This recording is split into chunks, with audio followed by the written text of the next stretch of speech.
నమస్కారం G news కి స్వాగతం. నేను మీ ఉషాశ్రీ.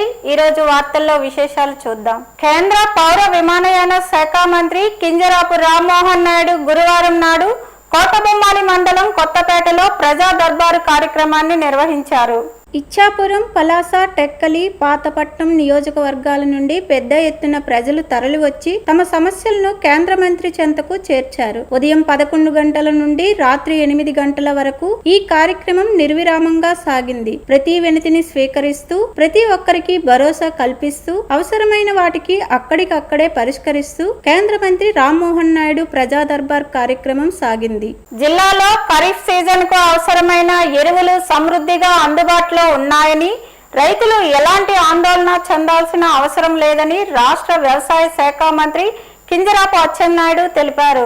జిల్లాలో ఇప్పటి వరకు 1,51,857 హెక్టార్లలో వివిధ పంటలు సాగయ్యాయని తెలిపారు. ప్రస్తుతం 11,132 టన్నుల యూరియా, 3,766 టన్నుల DAP నిల్వలు అందుబాటులో ఉన్నాయని పేర్కొన్నారు. ఎరువులను అధిక ధరలకు విక్రయించే డీలర్లపై కఠిన చర్యలు తీసుకుంటామని మంత్రి హెచ్చరించారు. నిబంధనలు ఉల్లంఘించిన 16 మంది ప్రైవేట్ డీలర్ల లైసెన్సులను సస్పెండ్ చేయడంతో పాటు మరో 62 మందికి సోకాజ్ నోటీసులు జారీ చేసినట్లు తెలిపారు. రైతులకు సకాలంలో ఎరువులు అందేలా అధికారులు నిరంతరం పర్యవేక్షించాలని మంత్రి అచ్చెన్నాయుడు ఆదేశించారు. ప్రత్యక్ష దైవంగా, ఆరోగ్య ప్రదాతగా భక్తులచే కొలువుబడుతున్న అరసవిల్లి శ్రీ సూర్యనారాయణ స్వామి వారి దేవస్థానంలో శుక్రవారం సామూహిక వరలక్ష్మి వ్రతాల్ని ఘనంగా నిర్వహించారు.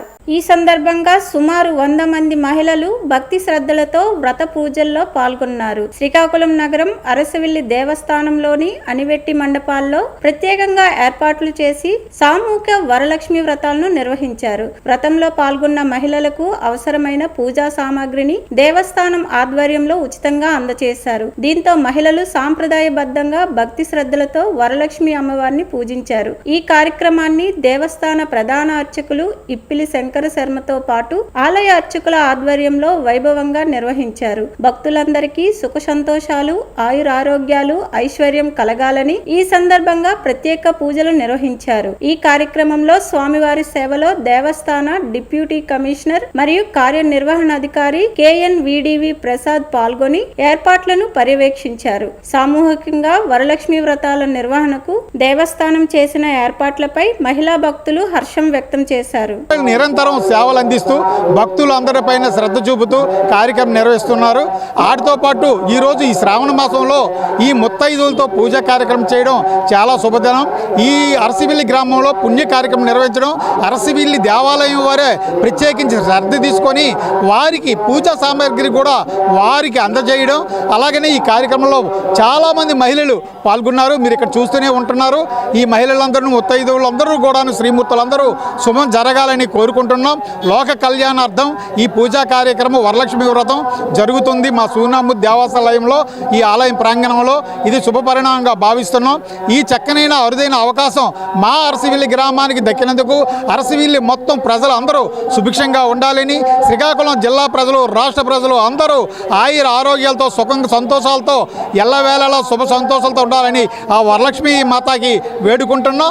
ఈ చక్కనైన అవకాశం ఇచ్చిన నాకు మిమ్మల్ని అందరినీ ప్రార్థిస్తూ ఈ చక్కని నాకు ప్రతి ఒక్కరికి పేరు పేరున నా హృదయపూర్వక ధన్యవాదాలు తెలియజేసుకుంటూ ఉన్నాను. శ్రీకాకుళం నగరపాలక సంస్థలో పనిచేస్తున్న పారిశుద్ధ్య కార్మికుల సంక్షేమానికి ప్రభుత్వం అత్యధిక ప్రాధాన్యత ఇస్తుందని శ్రీకాకుళం ఎమ్మెల్యే గొండు శంకర్ తెలిపారు. ప్రభుత్వం తరపున కార్మికులకు యూనిఫామ్లు, సబ్బులు, కొబ్బరి నూనె, టవళ్లు, రెయిన్ కోట్లు, చీరలు, కాకి దుస్తులు, చెప్పులు తదితర సామాగ్రిని పంపిణీ చేశారు. కార్మికుల సమస్యలను ప్రభుత్వం దృష్టికి తీసుకెళ్లి పరిష్కరించేందుకు కృషి చేస్తానని ఎమ్మెల్యే హామీ ఇచ్చారు. వచ్చే ఏడాది భోగి నాటికి మరోసారి నాణ్యమైన సామాగ్రిని అందజేస్తానని తెలిపారు. విధి నిర్వహణలో కార్మికులు మాస్కులు, గ్లౌజులు, చెప్పులు ధరించి ఆరోగ్యాన్ని కాపాడుకోవాలని సూచించారు. కార్యక్రమంలో మున్సిపల్ కమిషనర్, MHO, పార్టీ నాయకులు, యూనియన్ ప్రతినిధులు, కార్పొరేషన్ అధికారులు, పారిశుద్ధ్య కార్మికులు పాల్గొన్నారు.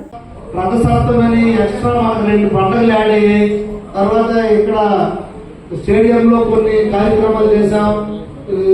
మనకి సినిమానోత్సవాలు 2-3 ఎప్పుడు లేదు. నేను గెలిచిన తర్వాత 10 అమ్మవారి పండుగలు ఈ పట్టణంలో జడ్పీహెచ్ స్కూలు మున్సిపల్ జడ్పీ ఏరియాలో కొత్తపేట వరకు పులుపుపేట వరకు 2 మాలతో అదొక సిరిమాన్ అయింది. అక్కడ అరసవల్లిలో అమ్మవారి అదొక సిరిమాన్ అయింది. తర్వాత మండల వీధి చిన్న మండల వీధి ఏరియాలో ఒక అమ్మవారి పండుగలు అయ్యాయి. డైరెక్ట్ వీధిలో అయ్యాయి. ఇంకా భద్రం కోవిల దగ్గర ఇక్కడికి పండుగలు అయ్యాయి. మరి ఇవన్నీ అవుతున్నాయంటే మీకు ఎక్స్ట్రా బడ్జెట్ పడుతున్నట్టే. మీకు అవన్నీ క్లీన్ చేయాలా, చెత్త చెదారు అయినా పట్టణంలో ఎక్కడ చూసినా నెక్స్ట్ డే అంటే పండగ అయిపోయి నెక్స్ట్ డే బీచింగ్ కానీ క్లీనింగ్ కానీ రక్తం మడుగులు ఎక్కడ కనిపించకుండా అరసవెల్లు కానీ అన్ని బ్రహ్మాండం చేశారు. ఇవన్నీ మీరు మీ డ్యూటీ ప్రకారం మీరు చేస్తూ మా మీద ఉండే అభిమానం మీరు చూపించేసినందుకు అంతకు డబల్ అభిమానం మీ పైన మాకు ఉంటుందని మీరు అందరూ ఎప్పుడు గుర్తుంచుకోండి. పలాస జాతీయ రహదారిపై ఘోర రోడ్డు ప్రమాదం చోటు చేసుకుంది. రక్షాబంధన్ పండుగ రోజున జరిగిన ఈ ప్రమాదంలో ద్విచక్ర వాహనంపై వెళ్తున్న వ్యక్తి మృతి చెందగా ఆయన భార్య తీవ్రంగా గాయపడింది. పలాస మండలం మామిడిమెట్టు గ్రామానికి చెందిన చెల్లూరు బైరాగి తన భార్యతో కలిసి ద్విచక్ర వాహనంపై వెళ్తుండగా మాకన్నపల్లి జంక్షన్ వద్ద గుర్తు తెలియని వాహనం ఢీకొట్టింది. వేగంగా వచ్చిన వాహనం బలంగా ఢీకొట్టడంతో బైరాగి తీవ్ర గాయాల పాలై ఘటనా స్థలంలోనే మృతి చెందారు. ప్రమాదంలో తీవ్రంగా గాయపడిన ఆయన భార్యను స్థానికులు పలాస ప్రభుత్వ ఆసుపత్రికి తరలించారు. పండగ రోజున జరిగిన ఈ విషాద ఘటనతో మామిడిమెట్టు గ్రామంలో విషాద ఛాయలు అలుముకున్నాయి. సమాచారం అందుకున్న కాశీబుగ్గ పోలీసులు ఘటనా స్థలానికి చేరుకొని కేసు నమోదు చేశారు. ప్రమాదానికి కారణమైన వాహనం కోసం గాలింపు చర్యలు చేపట్టారు. సీసీటీవీ ఫుటేజీల ఆధారంగా పరారైన వాహనాన్ని గుర్తించే ప్రయత్నాలు చేస్తున్నారు. ఉమ్మడి శ్రీకాకుళం జిల్లా రాజాం పట్టణంలో రౌడీయిజానికి పాల్పడి ప్రజలను భయభ్రాంతులకు గురి చేస్తున్న వారిపై పోలీసులు ఉక్కుపాదం మోపుతున్నారు. జిల్లా ఎస్పీ ఏఆర్ దామోదర్ ఆదేశాల మేరకు రాజాం పట్టణం మెంతిపేటకు చెందిన rowdy sheeter Siripurapu Devaraju alias దేవాతో పాటు మరో 2 పోలీసులు అరెస్టు చేసి రిమాండ్కు తరలించారు. రాజాం ఫైర్ స్టేషన్ సమీపంలోని మామిడి తోట వద్ద ద్విచక్ర వాహనంపై వెళ్తున్న వ్యక్తిని నిందితులు అడ్డగించి తమకు డబ్బులు బైక్ ఇవ్వాలని బెదిరించినట్లు పోలీసులు తెలిపారు. ఇవ్వకపోతే కొట్టి చంపేస్తానని బెదిరించడంతో బాధితుడు తన వద్ద ఉన్న డబ్బులు వాహనాన్ని వారికి అప్పగించినట్లు సమాచారం. ఈ ఘటనపై బాధితుడు ఆగస్టు 27న రాజాం పోలీస్ స్టేషన్ లో ఫిర్యాదు చేయడంతో సిఐ నవీన్ కుమార్ కేసు నమోదు చేసి దర్యాప్తు చేపట్టారు. అనంతరం రౌడీ షీటర్ దేవాతో పాటు పెనుబాక గ్రామానికి చెందిన దిలీప్ ప్రసాద్ ను అరెస్టు చేసి రిమాండ్ కు పంపించారు. ఈ సందర్భంగా సిఐ నవీన్ కుమార్ మాట్లాడుతూ రౌడీ షీటర్లు ఎప్పటికైనా తమ ప్రవర్తన మార్చుకొని మర్యాదగా జీవించాలని హెచ్చరించారు. ప్రజలను భయపెట్టడం, రౌడీయిజానికి పాల్పడడం వంటి చర్యలను సహించేది లేదని, ఇలాంటి కార్యకలాపాలను కొనసాగిస్తే పీడీ యాక్ట్ ప్రయోగించేందుకు కూడా వెనుకాడబోమని స్పష్టం చేశారు. జైలుకు పంపించిన ఈ దేవరాజు అని చెప్పి ఈ రౌడీ షీట్ హోల్డర్ మళ్ళా బెయిల్పోయి వచ్చి ఈ మధ్యన నిన్న మన ఇక్కడ ఒక వ్యక్తి దగ్గర ఒక బైక్ అతనితో పాటు మరొక 2 ప్రసాద్ అని ఒక్కరాడు, అలాగే దిలీప్ అని ఒక్కరాడు పెనుబాకు చెందిన వాళ్ళిద్దరు, వాళ్ళిద్దరితో పాటు కలిపి ఇలా 3 కలిపి ఒక వ్యక్తి దగ్గర నుంచి ఆయన బైక్ బెదిరించి బైక్ 1000 రూపాయలు లాక్కున్నారు. అంటే ఇలా మీరు ఇంకా ఇలా చేస్తుంటే మేము రిమాండ్కి పంపిస్తాం, మాకు పోయేదేం లేదు, ఒక పేపరు అంతే, జస్ట్ ఒక మా అయితే ఒక 10 పేపర్లు వేస్ట్ అవుతుంది తప్పించి ఇంకా అంతగానే ఉండదు. ఈసారి కూడా మళ్ళీ రిమాండ్కి పంపిస్తున్నాం వాళ్ళని. నెక్స్ట్ వచ్చి పీడీ యాక్ట్లో ఓపెన్ చేస్తాం, పక్కా పీడీ యాక్ట్ పెడతాం, డిటైన్ చేస్తాం.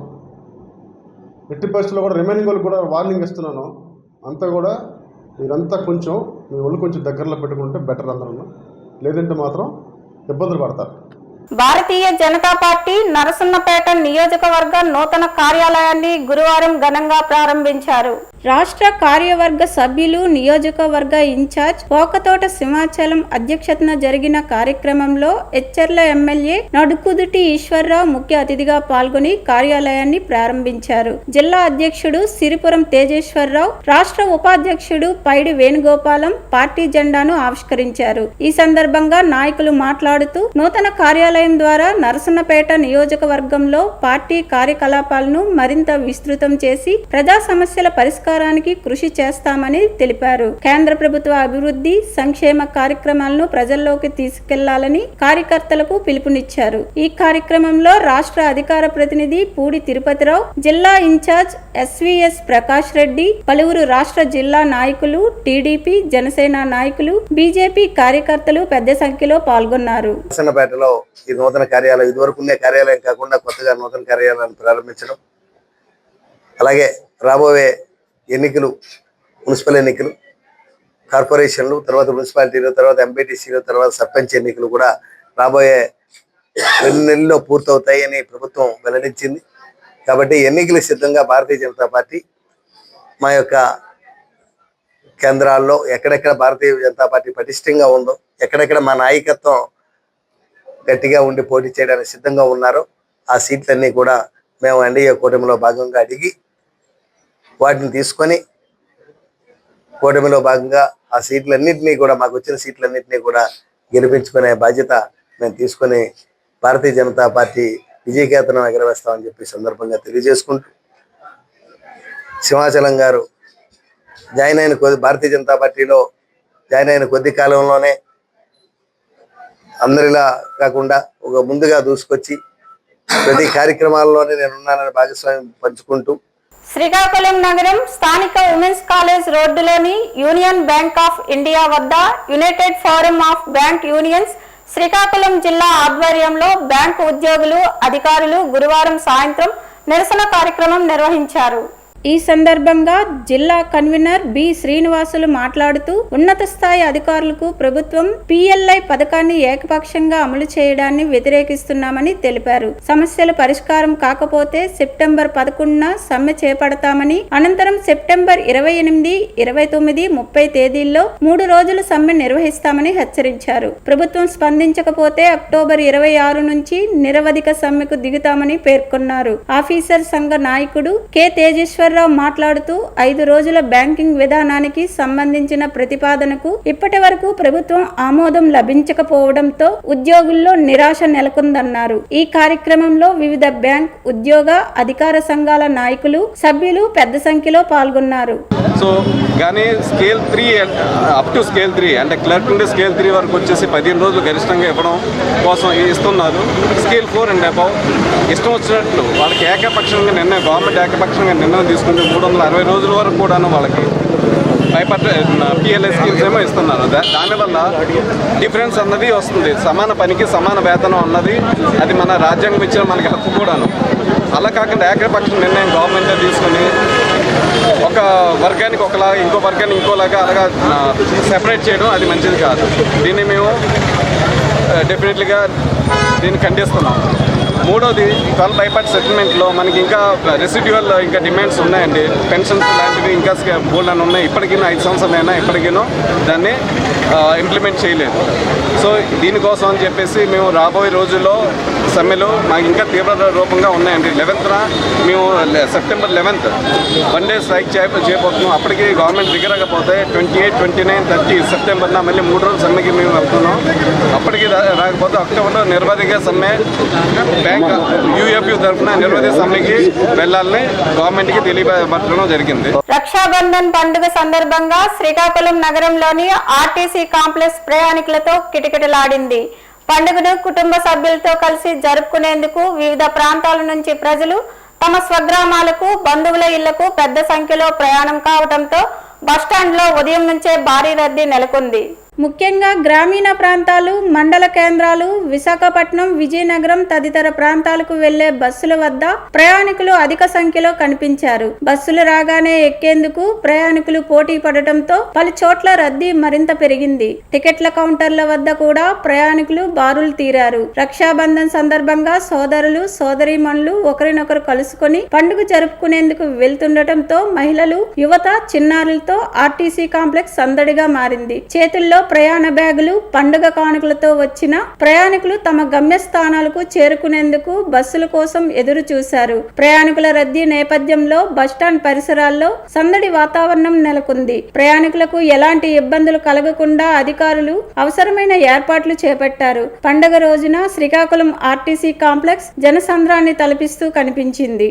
శ్రీకాకుళం జిల్లా ఇచ్చర్ల మండలం తమ్మినాయుడుపేటలో నాగావళి నదీ తీరాన అమ్మ సంస్థాన్ ప్రాంగణంలో కొలువుదీరిన అసిరితల్లి అమ్మవారికి శ్రావణ మాసం సందర్భంగా గురువారం భక్తి శ్రద్ధలతో సారి సమర్పించారు. ఆలయ వ్యవస్థాపక ధర్మకర్త సాగి శ్రీనివాసరాజు వర్మ దంపతుల ఆధ్వర్యంలో ఈ కార్యక్రమాన్ని వైభవంగా నిర్వహించారు. ఈ సందర్భంగా ఆలయ ప్రధాన అర్చకులు శ్రీపాద సురేష్ శర్మ, సహాయ అర్చకులు నవీన్ శర్మ నేతృత్వంలో అమ్మవారికి ప్రత్యేక పూజలు, అర్చనలు నిర్వహించారు. అనంతరం మహిళలు, భక్తులు సమర్పించిన వివిధ రకాల పిండి వంటలు, పండ్లు, ప్రసాదాలతో కలిపి 111 రకాల నైవేద్యాలను అమ్మవారికి సమర్పించారు. నైవేద్యాలను ప్రత్యేకంగా అలంకరించి అమ్మవారి సన్నిధికి తీసుకువచ్చి భక్తి శ్రద్ధలతో సమర్పించారు. అనంతరం సారిని ఊరేగింపుగా ఆలయ ప్రాంగణానికి తీసుకువచ్చారు. ఈ సందర్భంగా భక్తులు అమ్మవారిని దర్శించుకొని ప్రత్యేక పూజలు నిర్వహించారు. ఆలయ పరిసరాలు భక్తుల రాకతో సందడిగా మారాయి. శ్రావణ మాసంలో అమ్మవారికి సారె సమర్పించడం ఆనవాయితీగా వస్తుందని నిర్వాహకులు తెలిపారు. కుటుంబాలు సుఖ సంతోషాలతో ఉండాలని, ప్రజలందరికీ అమ్మవారి ఆశీస్సులు కలగాలని కోరు ఈ కార్యక్రమాన్ని నిర్వహించినట్లు వారు పేర్కొన్నారు. కార్యక్రమంలో ఆలయ సిబ్బంది, భక్తులు, స్థానిక మహిళలు పెద్ద సంఖ్యలో పాల్గొన్నారు. వార్తలు సమాప్తం. తర్వాత బులెటిన్లో కలుసుకుందాం. నమస్కారం.